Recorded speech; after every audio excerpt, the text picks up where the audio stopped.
I came home from Lowe's with a bag of mulch, a sweet tea sweating in the cup holder, and absolutely no idea my neighborhood had decided to declare war on me while I was gone. The second I turned onto Redwood Hollow Drive, I knew something was off. There was this weird little crowd near my property, people pretending not to stare, curtains twitching, one guy walking his dog for way longer than any human needs to walk a golden retriever. Then I saw it. My porch was gone.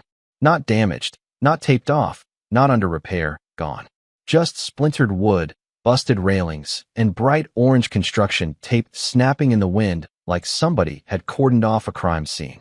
And right there, taped crooked to my front door, was a single sheet of paper with the HOA logo stamped at the top, like they were serving a damn federal warrant. Structure removed pursuant to Architectural Violation Code 4.11. That was it. No phone call, no knock on the door, no certified mail, nothing. 30 years of memories turned into a pile of trash before lunch on a Thursday. Now here's the part that really burned me up. That porch wasn't some cheap Home Depot weekend project. My father and I built that thing together in the summer of 1993, hottest summer Georgia had seen in years, just the two of us sweating through our shirts, drinking lemonade from mason jars, arguing over measurements because he trusted his eyes more than a tape measure. The railings came from reclaimed barnwood off my uncle's farm. The swing out front had this old rusty chain that squeaked every time you sat down, and honestly, I love that sound. My daughter took her first steps on that porch. My wife and I sat out there during thunderstorms counting lightning strikes before she passed. Every birthday, every Christmas morning, every late-night conversation after life kicked me in the teeth somehow ended up on that porch. And apparently that offended the Oak Ridge Canyon Homeowners Association. Now, if you've never dealt with an HOA before, let me explain something. These people don't start with bulldozers. First comes the fake politeness, then the passive-aggressive newsletters, then the little violation notices over grass height or mailbox paint, or whether your trash can was visible for 14 minutes too long after pickup day. And leading all of it was Vanessa Mercer, HOA president, retired pharmaceutical sales rep, full-time neighborhood dictator. This woman smiled like a church greeter and threatened people like a cartel accountant. 3 months earlier, she'd stopped by my driveway wearing tennis whites and that frozen Botox smile, talking about modernizing community aesthetics. She kept staring at my porch while saying words like uniformity and property values, which is rich considering half the homes in that neighborhood looked like Tuscan Olive Garden fever dreams with fake stone columns glued onto vinyl siding. I told her the porch wasn't going anywhere. She gave me this tight little smile and said, "We'll see what compliance says." Looking back now, yeah, that wasn't a conversation. That was a warning shot. So I called the HOA office immediately, got voicemail. Called again, voicemail. Finally, I drove straight to the clubhouse, walked in still covered in sawdust from digging around the wreckage, and there sat Vanessa behind this giant polished desk like she was presiding over the Supreme Court. She didn't even stand up, just slid a folder toward me and said, "You were notified multiple times, Mr. Bennett." I opened the folder, photocopies, blurry postage labels, violation letters I had never seen in my life. According to them, my porch violated updated architectural harmony standards because the wood finish didn't match approved community palettes. Community palettes. I swear to God, these people talk like they were designing Versailles instead of policing suburban ranch homes outside Atlanta. I told her they had no legal authority to demolish private property without direct consent or court involvement. And that's when her smile disappeared. "When you signed your HOA agreement," she said, "you agreed to enforcement procedures. Calm, cold, rehearsed. That kind of tone people use when they think power makes them untouchable." Then she hit me with the cherry on top, a $3,200 demolition assessment fee. They tore down my porch and billed me for the privilege. I remember just standing there staring at her, hearing the air conditioner hum, somebody vacuuming down the hallway, and thinking, these people have absolutely no idea who they just picked a fight with. Because what Vanessa Mercer didn't know was before I retired, I spent 22 years working structural compliance and zoning enforcement for Fulton County. I knew city code better than most attorneys, and more importantly, I knew exactly how ugly bureaucracy could get when somebody started pulling the right threads. Now, before I tell you what I did next, let me explain something about HOAs that a lot of people don't understand, because this whole thing wasn't really about a porch. The porch was just the excuse. See, according to standard procedure, most homeowners associations operate through layered pressure, not outright confrontation. They send notices, stack fines, create this atmosphere where people feel embarrassed or isolated. Because statistically speaking, most homeowners will comply long before things ever reach court. Why? Because nobody wants to be that neighbor. Nobody wants their name whispered at the community pool while somebody grills hot dogs nearby, pretending not to gossip. And people like Vanessa know that. That's the real power of an HOA. Not the bylaws themselves, but the social pressure wrapped around them like barbed wire under velvet.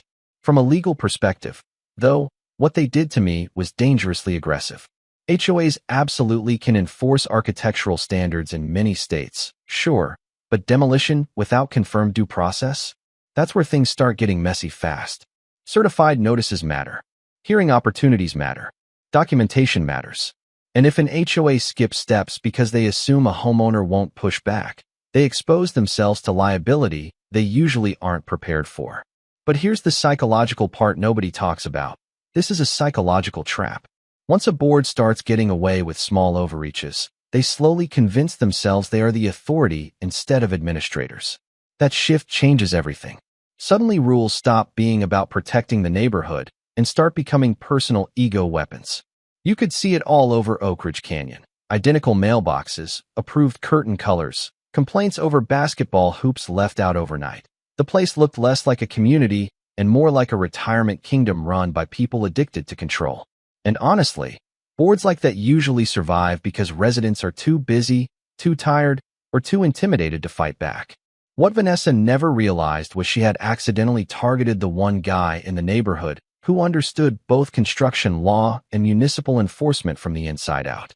And once I started digging into their paperwork, oh man, I realized this wasn't just an HOA acting arrogant. This was an HOA sitting on top of a mountain of violations waiting to collapse.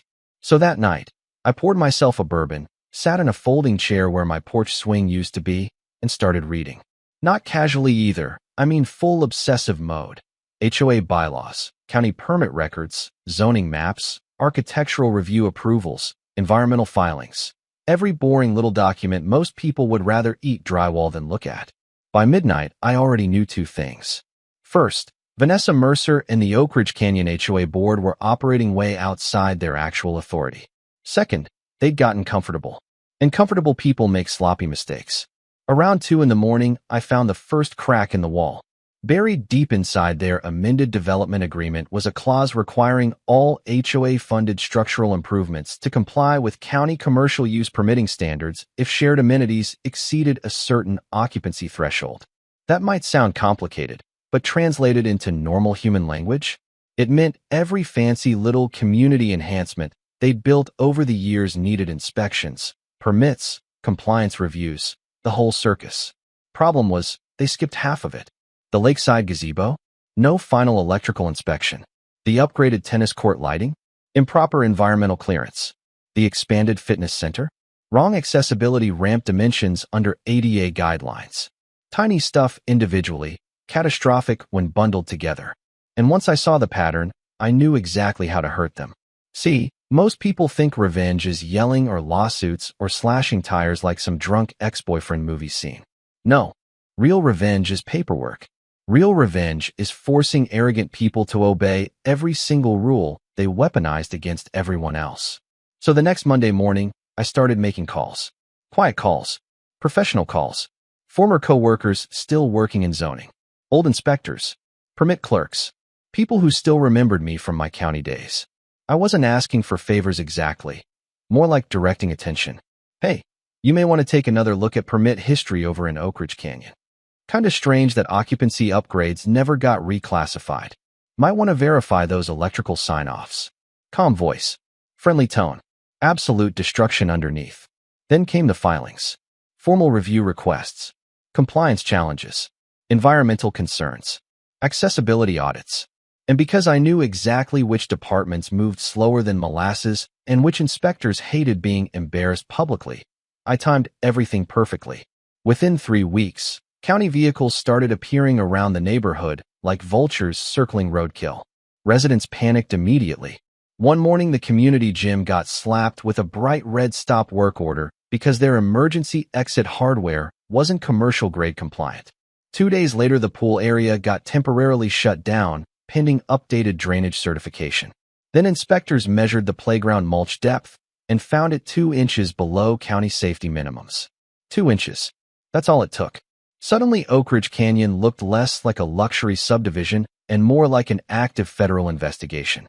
And the best part? I never lied once. Everything I filed was legitimate. Every violation was real. That's what made it beautiful. The neighborhood Facebook page turned into pure chaos. Why is the clubhouse closed? Why are inspectors everywhere? Why are dues increasing? Does anyone know what's happening? Oh, they knew. Maybe not officially, but they knew. Every time I drove past the clubhouse, conversations stopped. People stared. Vanessa especially. You could see the stress carving lines into her face week by week. That Botox smile started cracking. Then came the board meeting. Now, normally those meetings were sleepy little HOA gatherings where retirees argued about shrub height while somebody passed around stale Costco cookies. Not this one. This one looked like a hostage negotiation. Residents packed the room shoulder to shoulder, everybody angry, everybody demanding answers about fines, delays, inspections, legal expenses. Vanessa stood up front trying to maintain control, talking about unexpected municipal complications, but the crowd wasn't buying it anymore. Then somebody asked the question, who reported us? Silence. Dead silence. And slowly, every single head in that room turned toward me. I was sitting in the back wearing an old Braves cap, drinking coffee from a gas station cup like I was there for entertainment, which honestly, I kinda was. Vanessa's face tightened instantly. Mr. Bennett has chosen to escalate private disagreements into community-wide disruption, she snapped.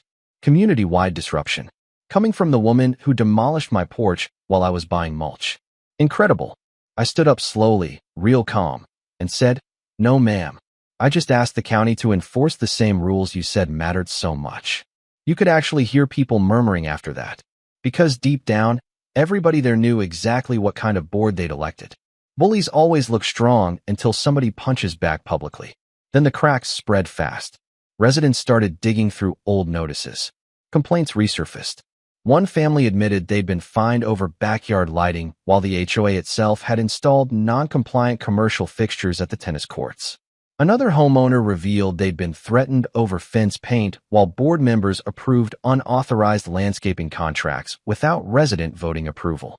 The illusion of authority started collapsing in real time. And Vanessa? Oh, she got desperate. About a month later, she came marching up my driveway around sunset, heels stabbing into the concrete like she was trying to kill snakes. You've made your point, she said before I even got out of my truck. No hello. No apology. Just anger wrapped in perfume and entitlement. I leaned against the truck door and looked past her toward the empty space where my porch used to be. Funny, I said. Feels like I'm just getting started. I swear I thought smoke might start coming out of her ears. Then came the mistake that finished them. See, while reviewing old survey maps connected to the original development filings, I noticed something odd near the front edge of my property line. Years earlier, during one of the HOA beautification projects, it extended a decorative brick walking path and flower installation several feet beyond common use easement boundaries. Translation? They built HOA property on my land. Not by much, maybe 6 feet. But legally, 6 feet might as well be 6 miles. So I ordered a new certified land survey just to confirm it. Took the paperwork straight to county enforcement and filed a formal encroachment complaint. And let me tell you something. Counties do not play around with boundary violations tied to insured associations, especially not when prior permitting issues already exist. 2 weeks later, contractors were out there jackhammering up the HOA's precious landscaping feature while residents drove by staring like they were watching a public execution. Flower beds ripped out, brick paths demolished, decorative lighting disconnected, thousands and thousands of dollars erased because somebody decided my porch offended their sense of visual harmony. And here's the part that still makes me laugh. Technically, they had to restore my land to its original condition at their own expense. So the same association that destroyed my porch ended up funding the grading prep that helped me rebuild it. Bigger this time too. Wider foundation, reinforced cedar beams, composite decking, recessed lighting, and yeah, I added a hot tub out of pure spite. Fully permitted, fully inspected, county approved down to the last bolt. I even framed the inspection certificate and hung it by the back door. Petty? Maybe, but earned. By the end of the year, Oak Ridge Canyon was a disaster zone financially. Insurance premiums shot up because of ongoing compliance disputes. Residents forced a special board election. 3 members resigned before legal reviews finished. Vanessa Mercer quietly sold her house and moved into a condo development across town. No HOA, which honestly feels like the universe writing comedy. And me? Every morning now I sit on that rebuilt porch with coffee in my hand listening to that new porch swing creak in the breeze. Different swing, same sound. And every once in a while, somebody walking by slows down and asks if all that chaos was really worth it. I usually just smile and say, according to standard procedure, absolutely. Now look, before somebody jumps into the comments calling me the neighborhood supervillain, let me say this. I never wanted a war. I wanted my porch. That's it. I would have accepted a conversation, a mediation meeting, maybe even a compromise if somebody had treated me like a human being instead of a line item on a violation spreadsheet. But that's the danger with power inside small communities. People stop seeing neighbors and start seeing compliance problems. And once that happens, empathy disappears real fast. The lesson here is, rules themselves are not the problem. Every neighborhood needs some structure, or eventually somebody parks 3 broken boats on their lawn and paints their garage neon green. But when rules become tools for ego, control, or social domination, communities rot from the inside out. That's exactly what happened in Oak Ridge Canyon. Vanessa and the board weren't protecting property values anymore. They were protecting authority. And honestly, from a psychological perspective, that happens more often than people realize. Tiny amounts of unchecked power can completely rewire how ordinary people behave.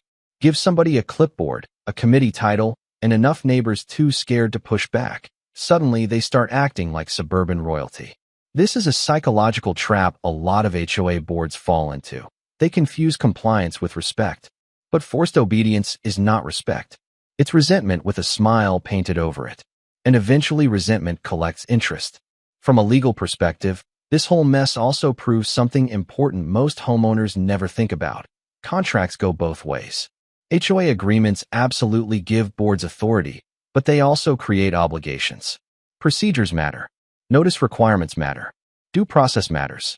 If a board ignores its own bylaws because it assumes nobody will challenge them, they're gambling with serious liability. Most residents just never realize how much leverage they actually have until it's too late. And trust me, the second you start documenting everything, emails, notices, permits, surveys, the balance of power changes fast. That's why I always tell people, before you react emotionally, learn the system first. Angry people make noise. Prepared people make impact. In my case, I didn't beat the HOA because I yelled louder. I beat them because I understood the machine better than they did. And maybe that's the real reason this story spread around town afterward. It wasn't just revenge. It was a reminder that arrogance eventually runs into consequences, especially when the person you underestimated knows exactly where the weak spots are buried. So now I want to hear from you. Have you ever dealt with an HOA nightmare, a power-hungry board member, or one of those neighborhoods where people care more about mailbox colors than actual humanity? Drop your story in the comments, because trust me, after everything that happened in Oak Ridge Canyon, I know for a fact I'm not the only one. And if you want more stories about petty tyrants, legal loopholes, and people finally getting exactly what they deserve, hit subscribe. Because sometimes the sweetest revenge isn't destruction, it's making arrogant people follow their own rules.